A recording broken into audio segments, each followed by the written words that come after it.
नमस्कार दोस्तों। तो फिर आ गया है आपका आज का गणित का पेपर। इसको सॉल्व करते हैं, कितने आपने सही किए हैं, कितने आपने गलत किए हैं।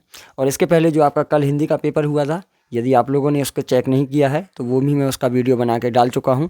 तो चलिए आज अपन जो गणित का पेपर चेक करते हैं। और यदि आप हमारे चैनल पर नए हैं तो चैनल को सब्सक्राइब कर लीजिए। चलिए देखते हैं। राज्य शिक्षा केंद्र मध्य प्रदेश भोपाल अर्धवार्षिक परीक्षा सत्र 2024-25 का पेपर है गणित का, हिंदी माध्यम वाले लोगों के लिए। इसमें जो समय है वो है तुम्हारा 2.5 घंटे और टोटल जो पेपर है वो है तुम्हारा 60 नंबर का, कक्षा 8वीं का है। तो हमारे यहाँ पर बहुविकल्पीय प्रश्न है, क्रमांक 1 से 5 तक। सही विकल्प चुनकर उत्तर लिखना है। प्रत्येक प्रश्न के लिए 1 अंक निर्धारित है, 1 से लेकर 5 नंबर के प्रश्नों तक। ठीक है, तो चलिए देखते हैं। यहाँ पर हमारा जो पहला प्रश्न है वो है हमारा, निम्नलिखित में गुणन के अंतर्गत किस गुणधर्म का उपयोग करेंगे। फिर से पढ़ते हैं। निम्नलिखित में गुणन के अंतर्गत किस गुणधर्म का उपयोग करेंगे। तो हमारे पास यहाँ पर सवाल है, ऋण 4/5 गुणित 1 बराबर 1 गुणित कोष्टक में ऋण 4/5 बराबर में यहाँ पर लिखा हुआ ऋण 4/5। तो यहाँ पर जैसा कि जो हमें नियम दिख रहा है तो वो नियम यहाँ पर लग रहा है। जो हमारा पहला जो ऑप्शन है गुणन का क्रम विनिमय, दूसरा है हमारा गुणात्मक तत्समक, तीसरा है हमारा गुणन का सहचार्य, चौथा है हमारा गुणन का प्रतिलोम। तो इसमें जो हमारा जो ऑप्शन है वो सही जो रहेगा वो रहेगा हमारा पहले का गुणात्मक तत्समकता का नियम, गुणात्मक तत्समक। इसके बाद हमारा जो दूसरा प्रश्न है देखिए, समीकरण 2y बराबर 5y ऋण 21 का हल होगा। यदि ये हमारे समीकरण है, इसको हम हल करेंगे तो हमारे पास जो ऑप्शन आएगा देखिए, पहले में दिया हुआ है 3, दूसरे में दिया ऋण 3, तीसरे में दिया है 7, चौथे में दिया है ऋण 7। तो इसमें जो हमारा उत्तर आएगा इसका आएगा हमारा 7 आएगा, सी वाला।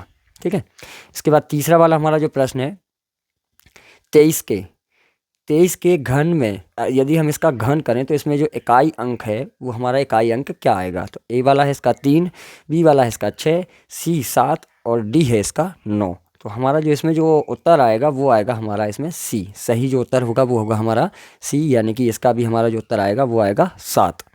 चलिए देखते हैं। अगला है जो हमारा 120 का 24% होता है। 120 का 24% जो होता है तो 24% हम निकालेंगे यदि हमारा, तो कितना आएगा हमारा। यहाँ पर ऑप्शन दिया हुआ है, पहला दिया हुआ है ए में हमें दिया हुआ है 20, दूसरे में 24, तीसरे में 120, डी में दिया है 240। जब हम इसका प्रतिशत निकालेंगे तो हमारा इसमें आएगा 24। तो इसका हमारा जो सही उत्तर होगा वो होगा हमारा बी वाला। ठीक है, इसके बाद हमारा लास्ट वाला बचा हुआ है एक और 5वें नंबर का जो प्रश्न है, 3 सेंटीमीटर लंबाई वाले घन का पृष्ठीय क्षेत्रफल होता है। यदि आपको घन का पृष्ठीय क्षेत्रफल होता है तो इसकी भुजा हमारे पास ये रखी हुई है। भुजा को हम जैसे ही रखते हैं, जब हम क्षेत्रफल निकालते हैं तो वो हमारा वर्ग में आता है। तो यहाँ पर सेंटीमीटर है तो वर्ग सेंटीमीटर होगा। और जैसे हम इसका क्षेत्रफल निकालते हैं तो हमारे पास जो ऑप्शन दिए हुए हैं वो इसका आएगा हमारा 54 वर्ग सेंटीमीटर, 54 वर्ग सेंटीमीटर। पर यहाँ पर देखिए कंफ्यूज करने के लिए आपको 54 भी दिया हुआ है, 54 सेंटीमीटर दिया हुआ है, 54 घन सेंटीमीटर भी दिया हुआ है। पर इसका जो सही उत्तर है वो होगा हमारा सी वाला, 54 वर्ग सेंटीमीटर। चलिए अब हमारा दूसरा जो प्रश्न है वो है हमारा, नीचे दिए गए रिक्त स्थान की पूर्ति कीजिए। प्रत्येक प्रश्न के लिए 1 अंक निर्धारित है। तो हमारा जो पहला वाला है, परिमेय संख्याओं के खालिस्तान लिए 0 1 तत्समक है। जो 0 है वो 1 तत्समक है। तो जो होता है 0 होता है ना, वो योज्य तत्समक के लिए होता है। क्या के लिए होता है हमारा, ये योज्य तत्समक आएगा यहाँ पर। दूसरे वाले में देखते हैं, एक समचतुर्भुज के विकर्ण परस्पर जो प्रतिच्छेद होते हैं, क्या होते हैं, एक दूसरे के प्रतिच्छेद होते हैं। तीसरा वाला है हमारे यहाँ पर, किसी निश्चित घटना की प्रायिकता 1 होती है। किसी निश्चित घटना की जो प्रायिकता होती है वो 1 होती है। 9वें नंबर का है GST। यह जो कर माल की आपूर्ति या सेवा या खालिस्तान पर लगाया जाता है। तो ये जो किस पर लगाया जाता है वो होती हैं वस्तुएं। तो ये वस्तुओं पर लगाया जाता है। 10वें नंबर का है, किसी ठोस का पृष्ठीय क्षेत्रफल उसके फलकों के खालिस्तान का योग होता है। तो जो काय का योग होता है तो ये होता है क्षेत्रफलों का योग होता है। किसी ठोस का पृष्ठीय क्षेत्रफल उसके फलकों के क्षेत्रफलों का योग होता है। ठीक है, ये हमारा हो गया। यहाँ पर 10 नंबर तक प्रश्न हो गए हैं। अब हमारे जो प्रश्न शुरू होते हैं वो हैं अति लघु उत्तरीय प्रश्न। प्रश्न क्रमांक 11 से 16 तक ये रहेंगे, इनको भी हम सॉल्व करते हैं।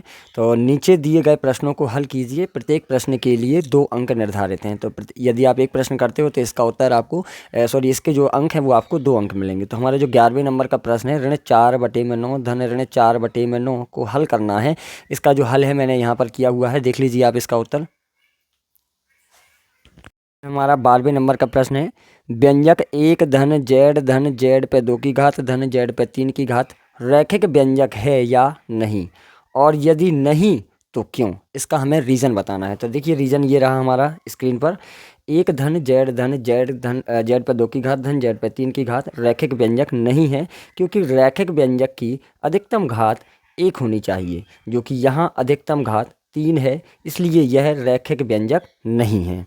चलिए अगला वाला प्रश्न हमारा 13वें नंबर का है, 625 का वर्गमूल ज्ञात कीजिए। 625 का जो वर्गमूल है, वर्गमूल ज्ञात करने के लिए यहाँ पर हम 625 को वर्गमूल के अंदर रखेंगे, 625 के हम गुणनखंड करेंगे, गुणनखंड तोड़ने के बाद हम इनकी जोड़ा बनाएंगे, एक एक जोड़ा में से हमारे पास एक एक 5 बाहर आ गया, 5 का 5 में गुणा करेंगे तो आ गया 25। चलिए 14वें नंबर का हमारा जो प्रश्न है वो है 64 का घनमूल ज्ञात करना है। तो 64 का घनमूल ज्ञात करते हैं। चलिए यहाँ पर देखिए 64 के ऊपर घनमूल लगा हुआ है, घनमूल के इसके हम गुणनखंड करेंगे, 64 के अभाज्य गुणनखंड करेंगे। इसके बाद हम इनके 3 के जोड़ा बना के 2 को हमने बाहर निकाल लिया और 2 दूनी हो गया, यहाँ पर हमारा 4 हो गया। चलिए 15वें नंबर का प्रश्न है हमारा, 3:4 को प्रतिशत में बदलिए। 3:4 को प्रतिशत में बदलिए। तो 3:4 को हमें प्रतिशत में बदलना है, तो प्रतिशत में बदलने के लिए हम यहाँ पर जो 100 से गुणा करते हैं, प्रतिशत में बदलने के लिए 3/4 गुणित में 100 बराबर 3 का 100 में गुणा किया तो हो गया 300, बटे में हो गया 4, इसका भाग देंगे तो आ गया हमारा 75%।